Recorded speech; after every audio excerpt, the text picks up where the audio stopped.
Todos bem-vindos a mais uma aula de Legislação Social 2. E continuando os nossos conteúdos envolvendo o direito do consumidor, o direito do cliente de ser bem atendido e os processos que envolvem os administradores neste bom atendimento para evitar falhas administrativas e problemas, para a empresa. Vamos lá, continuando hoje o conteúdo social de Código de Defesa do Consumidor, vamos iniciar falando sobre informação dos produtos e serviços. É o direito fundamental de informação, que já vimos no artigo 5º, inciso 14, todos nós temos direito de informação, direito fundamental, mas que é um direito básico também do cliente, previsto no artigo 6º, inciso 3 do Código de Defesa do Consumidor, e de forma bem específica e bem detalhada no artigo 31 da Lei do Consumidor também. Quem é que vai fiscalizar esse direito de informação? Bom, temos órgãos administrativos, entre eles a Agência Nacional de Vigilância Sanitária, a Anvisa, temos também a Agência Nacional de Saúde para os produtos que envolvem saúde do consumidor, Instituto de Metrologia, o Inmetro, MAPA, que é o Ministério da Agricultura, Pecuária e Abastecimento, para alimentos que envolvam esse setor, de produtos, mercadorias, e de forma que vai atuar na área de fiscalização e também de judicialização de problemas que envolvem o extrapolar a lei do consumidor, é o Ministério Público Estadual e Federal, que vai atuar nos defendendo nos problemas de falta de informação sobre produtos e serviços relacionados ao cliente e consumidor. Ok? Gente, o importante é a saúde coletiva humana. Para isso, o artigo 31 nos coloca de forma bem específica o que é o direito de informação. Então, lá o artigo 31 diz que a oferta, a apresentação de produtos ou serviços devem assegurar informações corretas, claras, ostensivas em língua portuguesa sobre suas características, qualidades, quantidades, composição, preço, garantia, prazos de validade, origem, entre outros dados, bem como sobre os riscos que apresentam a saúde e segurança dos consumidores. Vejam, ele é bem amplo, ali se trata das informações de qualquer tipo de produto e serviços colocados à disposição do consumidor, e o que se ressalta mais ainda é o que está descrito no parágrafo único do artigo 31 da Lei do Consumidor. As informações que trata este artigo nos produtos refrigerados oferecidos ao consumidor serão gravados de forma indelével, ou seja, de forma em maior destaque. Ok? Gente, eu coloquei na aula a questão dos transgênicos. Por quê? Os organismos transgênicos são os organismos modificamente, foram modificados. Esses organismos hoje, ele faz parte da cultura da agricultura, vocês têm acompanhado a soja transgênica, o tomate transgênico, as verduras, legumes, frutas também transgênicas. São os OGMs, organismos geneticamente modificados. Essas modificações, ela é um produto dos ruralistas. Os ruralistas querem o aumento da produção, maior lucratividade. Então, temos aí o caso do T na informação dos rótulos dos alimentos. O consumidor, ao se alimentar, precisa de dados, E vocês sabem, os dados estão nos rótulos. Gente, tem um decreto que é de 2003, número 4680 do ano de 2003, diz que todo organismo geneticamente modificado ele tem que ter a informação que ele é um produto transgênico. Contudo, houveram algumas alterações, o nosso Congresso Nacional acabou aprovando a retirada do T desses rótulos, e isso vai, obviamente, fazer com que o consumidor não tenha a informação correta o que é transgênico, o que não é transgênico. O Senado também aprovou a alteração, esses rótulos não terão mais essa informação de alimentos transgênicos, agora já em 2016. A saúde coletiva humana, então, depende da verdade dessas informações. Retirar a informação T dos transgênicos nos produtos e na cadeia de produção é ilógico, porque no ponto de vista do controle de saúde da Anvisa, da ANS, Agência Nacional de Saúde, do Inmetro, acaba desestruturando estes órgãos públicos e também afetando justamente a missão institucional até do Ministério Público e desses órgãos perante a sociedade. É uma questão atual, é uma questão problemática. Hoje, como é que se identifica os alimentos transgênicos? Bom, in natura, pelo código que se inicia pelo 8. Tá? Então, toda fruta, legume que tiver um selo nela própria, colada in natura, com o início número 8, significa que é transgênico. O restante dos produtos não são necessários mais conter no rótulo o T, ou seja, produtos industrializados que tenham a composição da transgenia, ou seja, organismo geneticamente modificado, ok? Continuando a nossa aula, falando de publicidade abusiva e enganosa, o artigo 36 nos trata da publicidade, né? Publicidade é a propaganda de um produto ou serviço.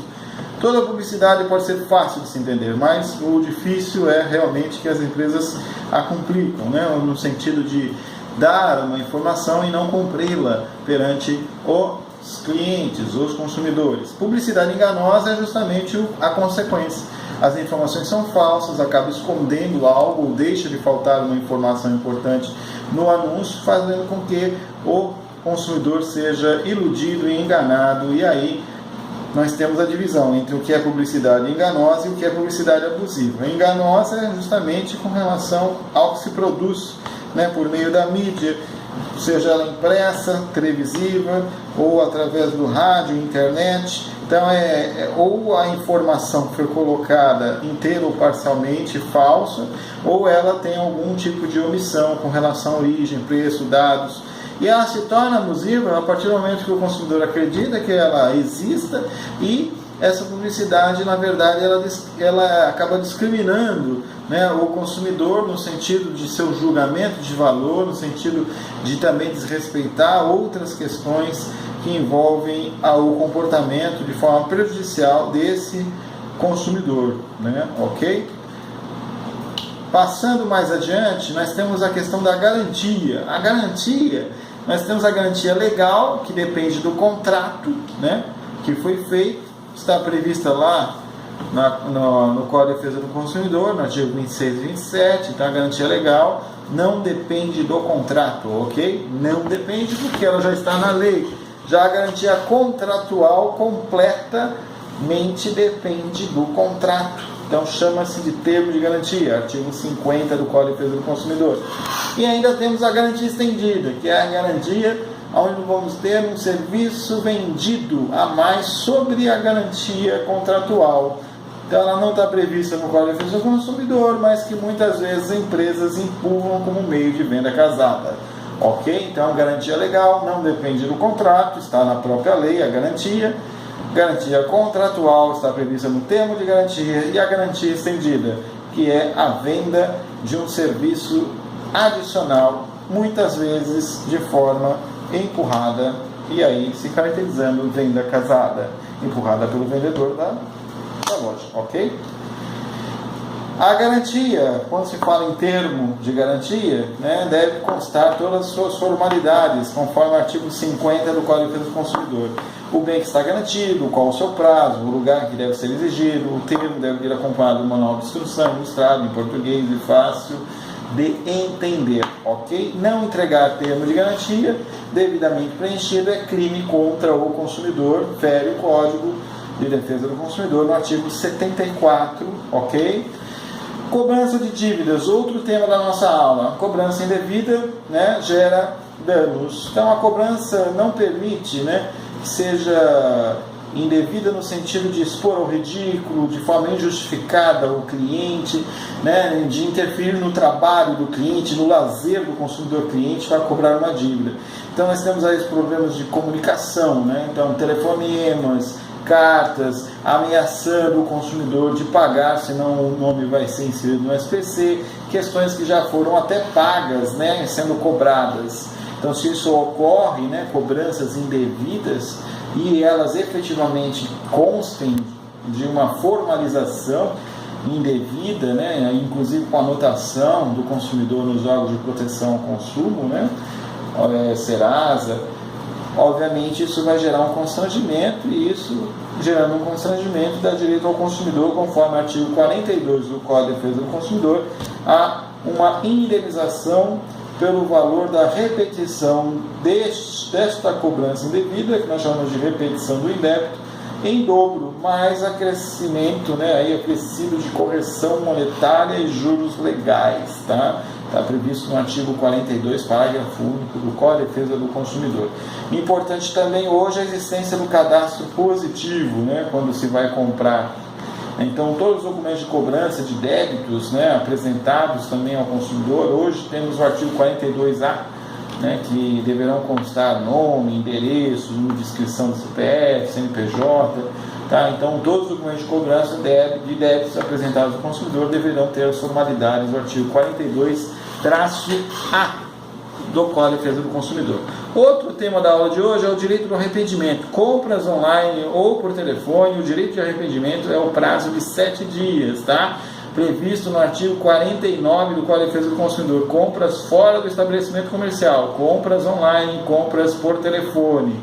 Coloquei aí na aula, inclusive, o caso que envolve uma grande empresa de operadora de telefones, e o cancelamento do plano de telefonia móvel. Gente, aconteceu que a pessoa foi cancelar o plano, desistiu do cancelamento e mesmo assim houve o cancelamento e foi cobrada uma multa contratual do cancelamento. Então isso gerou um problema judicial e a pessoa acabou ganhando os danos materiais e inclusive morais, porque houve a anotação no SPC que ele não pagou a multa. Então ele cancelou o cancelamento do plano de telefonia móvel dentro do prazo de 7 dias por telefone. E aí a empresa não cancelou, evidentemente, o cancelamento que ele queria. E aí gerou os danos materiais e morais. Isso é um caso que envolve aí, inclusive, a parte da advocacia, que é importante, Houve aí uma falha administrativa. Quando o cliente liga, olha, eu quero cancelar o que eu cancelei por telefone, ele tem que se arrepender em 7 dias. Ele se arrependeu em 3, foi o caso. A empresa não cancelou, gerou a multa, E aí ele estava no prazo do arrependimento 3 dias de ter cancelado o plano de telefonia móvel, ao qual a empresa não cancelou o cancelamento. E aí gerou os danos materiais da multa que foi cobrada e ele não pagou, e mais os danos morais da anotação no SPC, porque ele tinha um protocolo que ele cancelou o cancelamento do plano de telefonia móvel. É isso mesmo, gente. Ele cancelou o cancelamento do plano, ou seja, ele se arrependeu de ter cancelado o seu plano de telefonia. Ok? Gente, outra questão envolvendo é o artigo 52 do Código de Defesa do Consumidor, questões que envolvem compras à prestação. Multa por falta de pagamento não pode ser maior do que 2% do valor da prestação. Artigo 52, parágrafo 1º do Código de Defesa do Consumidor. Sempre o cliente pode adiantar o pagamento da dívida ou de toda dela, com direito à redução proporcional dos juros e outros acréscimos. Também é uma previsão legal no artigo 52, parágrafo 2º. E o último tema da aula dessa semana são as práticas abusivas. Na verdade, nós temos lá 12 práticas abusivas que estão no artigo 39 do Código de Defesa do Consumidor. Entre elas, o fornecedor não pode condicionar a venda de um produto à compra de um outro produto, ou seja, a venda casada. É proibido o fornecedor de produtos dizer que o produto está em falta e ele está guardado lá devidamente no depósito. Algum fornecedor enviar um produto para um cliente que não pediu, o cliente recebe, depois é cobrado, algo que é grátis e é cobrado. Inclusive, esse é um problema muito comum. Fornecedor que não pode prevalecer-se da fraqueza e da ignorância do consumidor e da idade, da saúde dele para colocar à venda os seus produtos e serviços. Quem vai prestar um serviço é obrigado a apresentar um orçamento, previsto lá no artigo 40